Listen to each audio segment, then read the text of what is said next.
Hey guys, Chris from Provo Beast Audio Installation, and in today's video we're doing replacements on the rear tower speakers on this 2021 Jeep Gladiator or Wrangler. Now in this install we're going to show you how to remove the factory speakers. We'll head to the bench, show you the new parts we're using for the install, including the speakers, brackets, and harness adapters, and we'll come back here to get everything installed. Let's get started.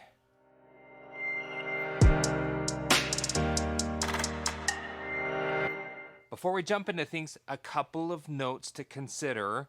This generation Jeep, this install specifically works for both JL Wranglers as well as JT Gladiators, as the cab design and the design of the soundbar is just the same. So it's going to work on both. Today we're working on a Gladiator.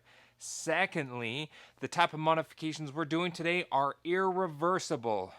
We're going to be replacing the 4-inch mid-bass and the 3-inch tweeter with a 6.5-inch component set. It's going to require a little bit of cutting and modification, but it's going to be a significant audio upgrade over factory. So with that being said, let's head inside our Jeep here today to start removing the factory equipment. Now to get the factory grill off, these are 5mm Allen head screws. Let's go ahead and remove those.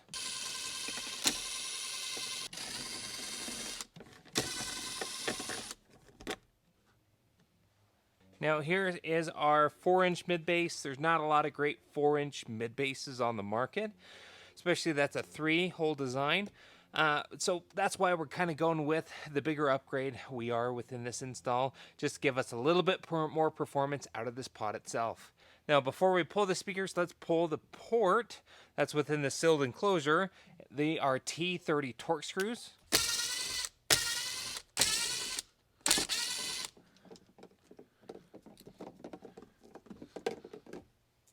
Now finally here, we're going to have 5 T20 Torx screws on each speaker in total.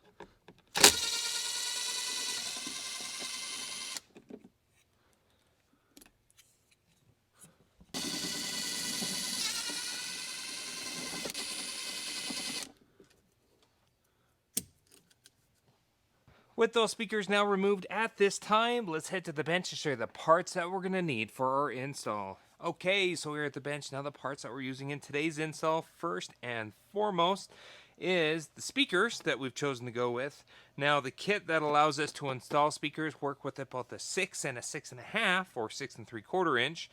In this instance, we're going with these Alpine Type R Generation 2 6.5-inch component speakers. Comes with a big, giant 6.5-inch mid-bass driver and tweeters. Now, in this install, you could just simply do coaxials, meaning the tweeter is already integrated within the mid-range as an all-in-one piece. But that's your call. Since this kit, when we talk about it, has provisions for a tweeter, we went with the traditional component setup. Now these do about 100 watts RMS. These are 4-ohm speakers. These are fantastic speakers and will give a ton more performance out of that soundbar than factory. Now in order for us to accommodate those 6.5-inch speakers in those factory location, we need this conversion kit. Now this is by SSV Works. This is more or less a full conversion bracket kit that allows us to convert it from that 4-inch mid-bass and 3-inch tweeter to a traditional 6.5-inch speaker and a provision for a tweeter if you so choose. In this kit, it comes with 2 sets of brackets here. Now this is for the passenger side. We've actually already done the driver side, hence why we only have 1 left, but like I said, it comes with components for both the driver and passenger side. In this kit comes with a nice steel bracket that actually holds your speaker in nice and sturdy, and as you notice, it has a 6.5-inch speaker cutout as well as a provision for a tweeter. Now obviously, as you can imagine, this is not going to immediately work within our vehicle. We have to do some cutting, and we'll show you how to do that here in a moment. This is your finished trim piece that goes up and over the top, and it has the provisions for a 6 or 6.5, 6 3/4 inch speaker. Now it does not come with the grill, which is why the component set by Alpine we chose to go with does come with a nice Alpine grill. It's going to give us a nice finish there. You don't have to have a grill, but considering it's a Jeep, it's probably a good idea to find a speaker set that comes with a grill, or there's a grill option available. Now besides this kit we do need a set of harness adapters. It doesn't include it, so you'll have to purchase these separately. These are the Metra 72-6514. These harness adapters will provide the necessary plug-and-play wiring needed to install our aftermarket speaker in the factory location. They've actually designed this with a center punch, so you can drill a hole for whatever size tweeter bracket that you're looking to install. We have a 2-inch hole saw for our component speakers, but again, it's not absolutely necessary. Rather than going with a component set like we have with a separate tweeter and crossover, you could simply just do a coaxial version of the speaker, which we can link in the description, which already has everything all in one. It's a little bit more simple for your install. Totally your call, but we wanted a little bit more performance with a mid-bass and a tweeter versus a coaxial, hence why we went with this specific configuration. So looking at our instructions, obviously we've pulled out our speakers here. The next thing we need to do is grab our bracket. We're going to head inside the vehicle to start tracing out where we need to cut. Now, it is important for us to get this wiring out of the way. We would hate to nick this by accident. One of which is seated with a grommet, so you can pull from the backside to pull it on through. And it's advised that we just tuck this as far towards the center of the vehicle as possible. Just like that. It's out of the way.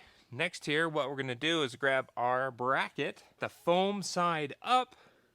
We are going to get this kind of in place, just like that.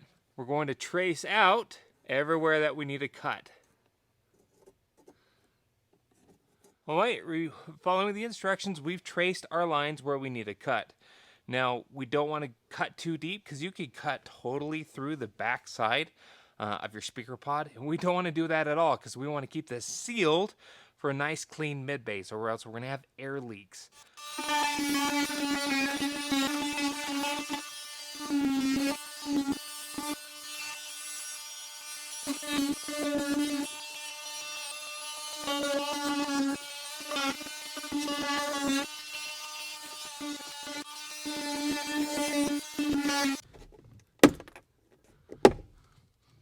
Alright, so we've made our cuts. Now, multi-tool oftentimes just melts the plastic, so we're going to go ahead and just clean up our edges here.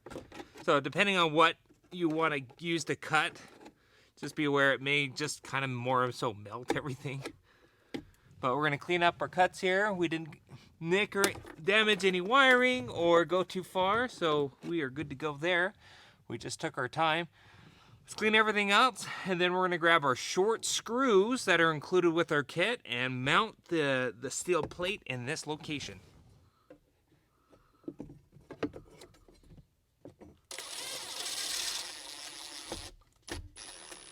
Now, you don't want to overdrive these or you'll strip them out. Just enough where it's nice and snug.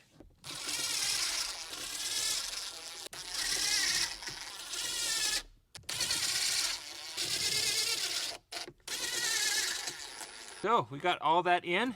We got our bracket. It's nice and snug in there. Now, at this point in time, let's head back to the bench to prep our speaker and main bracket here so we can get everything reinstalled in this location.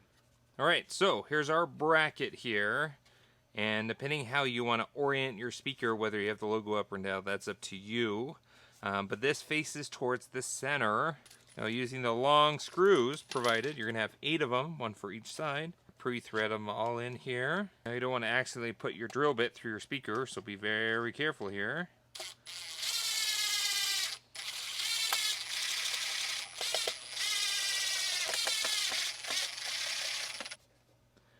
All right, here we go. Now, because we're doing a component set, we'll flip this over. We have our tweeter, which we're going to put in this location. Like I said, it already has a center punch, so we know exactly where to go.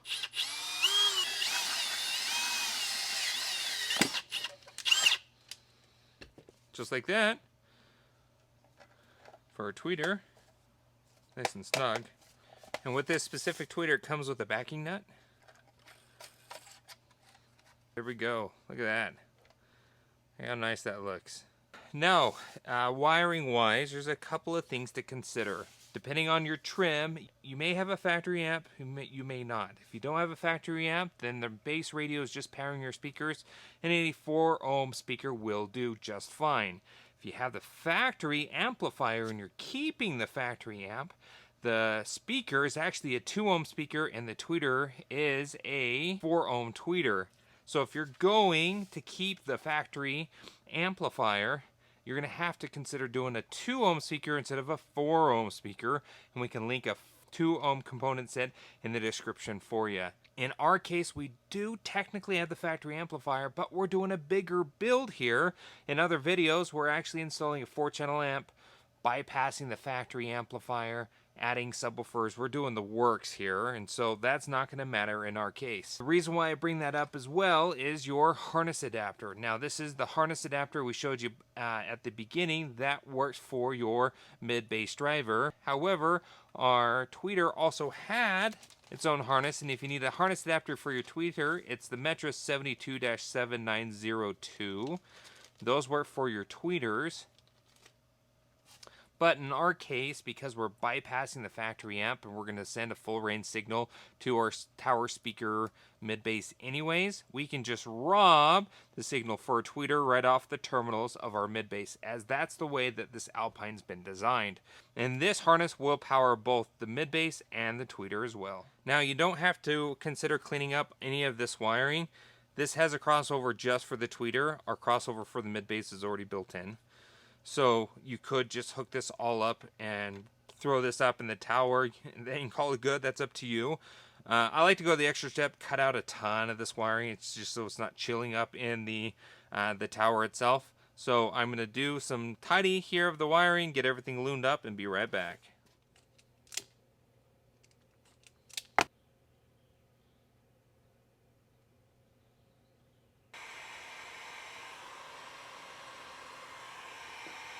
Alright, so we cleaned up our wiring here.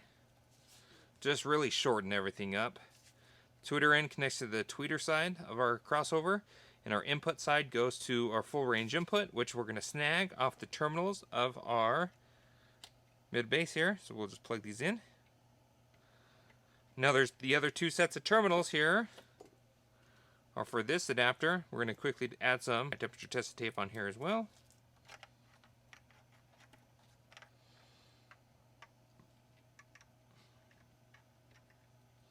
Considering that this is a Jeep and this may be off-road, we're going to go ahead and foam our crossover just so it doesn't rattle. And then we'll zip tie it up in the sound bar. So with this done and ready to go at this point of time, let's get this in. Now remember, it comes with these machine head screws. These are T20 Torx screws that you'll use, and this will bolt up into that new location.